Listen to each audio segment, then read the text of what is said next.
রাতের বেলা এই সব প্রাণী বের হয়, নবী সাল্লাল্লাহু আলাইহি ওয়াসাল্লাম বলেছেন, অতএব আপনাদের বাচ্চা যারা আছে এদেরকে সন্ধ্যাবেলায় বাইরে ছেড়ে দিবেন না। এখন কিন্তু প্রচুর ঘটনা ঘটছে, প্রচুর জিনঘটিত ঘটনা ঘটছে, জাদুটোনা করা হচ্ছে, বানটোনা করা হচ্ছে না। নবী সাল্লাল্লাহু আলাইহি ওয়াসাল্লাম বলেছেন, রাতের বেলা তোমরা বাচ্চাদেরকে সন্ধ্যাবেলা ছেড়ে দিও না, আগে ভালো করে সন্ধ্যাটা হয়ে যাক, যদি ছাড়তে হয় তারপর ছেড়ো। তারপর রাতের রাত যখন গভীর হবে তখন তোমরা এলোপাথালি ঘোরাফেরা করো না, রাস্তাঘাটে বনে জঙ্গলে ঘোরাফেরা করো না, কারণ এই সময় এমন কিছু মাখলুককে আল্লাহ পাক ছেড়ে দেন যাদেরকে তোমরা দেখো না। এখন সায়েন্সের যুগ তো, মানুষ মনে করে এগুলোর কোনো ভিত্তি নাই মনে হয়। কোরআন বলছে জাদু সত্য, কোরআন বলছে জাদু সত্য। কোন সূরা? সূরা বাকারা আয়াত নাম্বার 101, 102 পড়ে দেখেন। ওয়াত্তাবাউ মা তাতলু শায়াতিন আলা মুলকি সুলাইমান, এই আয়াতটা পড়েন, বিশাল একটা আয়াত আছে। ওয়া মা কাফারা সুলাইমান ওয়ালাকিন্না শায়াতিন কাফারু ইউআল্লিমুনা আন-নাস সিহর। এই সিহর দিয়ে কি হতো? মা ইউফাররিকুনা বিহি বাইনাল মারই ওয়া যাওজি। সুলাইমান আলাইহিস সালামের সময় এই জাদুবিদ্যার প্রচলন ছড়িয়ে পড়ে। এই জাদু মানুষ শিখে কি করছিল? নারী পুরুষের মাঝখানে, স্বামী স্ত্রীর মাঝখানে বিভেদ সৃষ্টি করছিল। এখন দেখেন না, পরিবারের স্বামী স্ত্রীর বন্ধন ভেঙে যায় না, কেউ কাউকে দেখতে পারে না, এমন হচ্ছে না?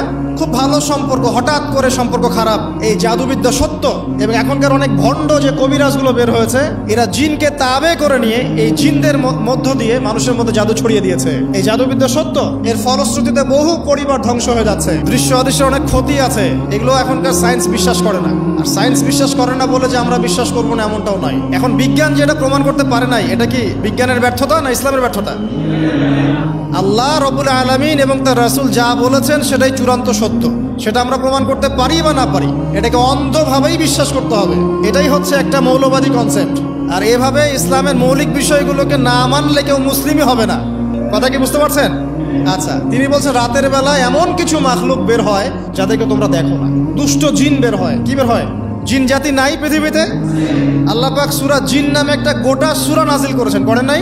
কুলু হিয়া ইলাইয়া আন্নাহু ইসতামা নাফারুম মিনাল জিন্নি ওয়া ক্বালু ইন্না সামি'না কুরআনান আজাবা। জিনদের একটা দল কোরআন শুনে বলেছিল যে আমরা অদ্ভুত আজব একটা কোরআন শুনেছি। তারপর তারা গিয়ে তাদের কওমের কাছে ইসলামের দাওয়াত দেয়, ওই কওম ইসলাম কবুল করে। এটা নবী সাল্লাল্লাহু আলাইহি ওয়াসাল্লামের জীবনের সেই সময়কার ঘটনা, যখন নবীজি তায়েফ থেকে ফিরে আসছেন। তায়েফবাসী তাকে অত্যাচার করলো, তিনি নাখলা উপত্যকায় এসে নামাজ পড়ছেন, ওই নামাজের কেরাত শুনে জিনরা ইসলাম কবুল করেছে। সূরা জিনে আল্লাহ পাক এই কথা নাজিল করেছেন। তো আল্লাহ পাক যে বলছেন জিন জাতি আছে, আল্লাহ কি মিথ্যা কথা বলছেন?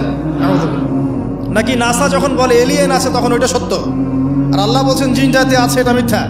তা আমাদেরকে আবার নতুন করে মুসলমান হওয়া লাগবে এখন, না আমাদের কনসেপ্ট চেঞ্জ হয়ে গেছে আর কি। আবার দেখেন আল্লাহ পাক বলছেন সূরা জারিয়াতের 56 নম্বর আয়াতে, ওয়া মা খালাকতুল জিন্না ওয়াল ইনসা ইল্লা লিয়াবুদুন। আমি জিন আর মানুষকে শুধু আমার ইবাদত করার জন্যই সৃষ্টি করেছে। তাহলে দুটো জাতি পাওয়া গেল, জিন এবং মানুষ। জিন কিসের তৈরি? আগুনের তৈরি। মানুষ কিসের তৈরি? কাদামাটি। ফেরেশতা কিসের তৈরি? নূরের তৈরি। তো এই যে সৃষ্টির বৈচিত্র্য, এটা কার সৃষ্টি? তো সেই আল্লাহ পাকের জ্ঞান সবচেয়ে বেশি না আমার জ্ঞান সবচেয়ে বেশি? সে আল্লাহর পক্ষ থেকে যখন কোরআন এবং হাদিস নাজিল হবে, তা আমি অন্ধভাবে মানবো না, নাকি আমি আল্লাহকে চ্যালেঞ্জ করবো ইবলিসের মতো? ইবলিস আল্লাহকে চ্যালেঞ্জ করছে না, খালাকতানি মিন নার ওয়া খালাকতাহু মিন তিন। আমি কেন আদমকে সেজদা করতে যাব? আমি কেন আদমকে সেজদা করতে যাব?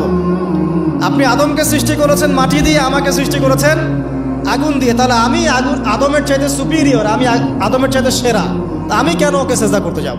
তো ইবলিস আল্লাহকে চ্যালেঞ্জ করলো না? এখন আমরা যারা আল্লাহকে চ্যালেঞ্জ করছি, এখন এই বিশ্বে যারা আল্লাহকে চ্যালেঞ্জ করছে, কোরআনকে চ্যালেঞ্জ করছে, হাদিসকে চ্যালেঞ্জ করছে, এরা কি আল্লাহর অনুগত বান্দা না ইবলিসের এজেন্ট?